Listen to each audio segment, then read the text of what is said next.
Արևին կարոտած մարդիկ առավոտից նույնիսկ կրիային են շտապել զբոսանքի հանել։ Քաղաքում թե գյուղերում բոլորը սպասում են եղանակի բացվելուն։ Շաբաթներ շարունակ սև ծովից ներխուժող տեղումնառատ մթնոլորտային ճակատները Հայաստանի երկնքում շուտով տեղը կզիջեն այս սեզոնին մեր կլիմային բնորոշ հարավից փչող տաք օդային հոսանքներին։ Ուշացած ամառը վերջապես գալիս է, դիմավորեք բնակչությանը տեղեկացնում են օդերևութաբանները։ Այսօրվանից սկսած կունենանք տաք օդային հոսանքների ներթափանցում հարավ-արևմուտքից եւ օդի ջերմաստիճանը մինչեւ հունիսի 20-ը կբարձրանա 4-ից 6 աստիճանով եւ Արարատյան դաշտում արդեն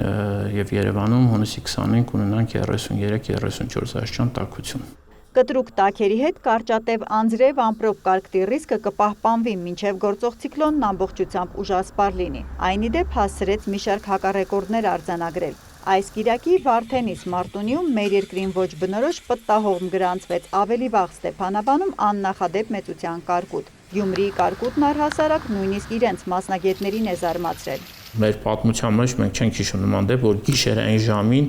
նման քանակի կարկուտ գա, որտեղ հիմնականում կարկուտները լինում են որպես կանոն ժամը 3-ից 6 ընկած ժամանակահատվածում, բայց գիշերային ժամանակահատվածում։ Ըստ Ազիզյանի եղանակն այս տարի միայն մեր մոտ չէ, այլ Եվրոպա, Ռուսաստան ամենուր է անոմալ դրսևորումներով։ Համաշխարհային օդերևութաբանական կազմակերպությունը դա փորձում է բացատրել Էլինիո կոչվող երևույթով, երբ Խաղաղօվկիանոսյան, հատկապես արևադարձային հասարակածին մոտ ջրերի ջերմաստիճանի էական բարձրացումը փոխում է գոլորշացման տեմպն ու դրա հոսքերի ուղղությունը։ Արդյունքում մոլորակի վրա խառնվում են մշտական երաշտների, ջերմային ալիքների ու խոնավ տեղերը։ Վերջին անգամ Էլինիո երևույթ մենք ունեցել էինք 24 թվականին եւ եթե կհիշեք 24 թվականներ մենք ունեցանք բավական խոնավ տարի եւ կհիշեք Դեպելգետի հեղեղումները։ Հիմա այս տարի էլ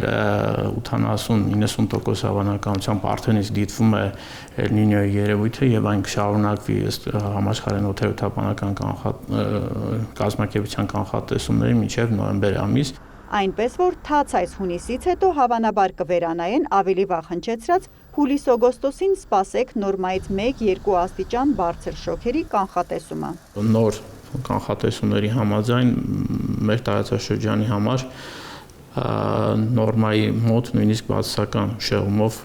օդի ջերմաստիճանները կանխատեսվում։ Այո։ Խոնավ տարին էլ իր առավելություններն ունի, փոխվում են եղանակի մարդիկ։ Հեղեղների շնորհիվ Սևանի մակարդակն ապրիլից այս կողմ բարձրացել է ոչ ավել ոչ պակաս 41 սանտիմետրով։ Հունիսը կիսվեց լճից այգիների ոռոգման նպատակով ջրառ դեռ չի արվել։ Արդեն Բեռնեբերան լիքն են երկրի խոշոր բոլոր 5 ջրամբարները։ Անգամ ապարանը, որ կառուցելուց հետո ընդամենը 9 անգամ է ամբողջությամբ լցվել, մի քանի օր է հեղեղային ջրթողի ռեժիմում է։ Հերմինե Բաղդասարյան, Արտակ Գևորգյան լուրեր։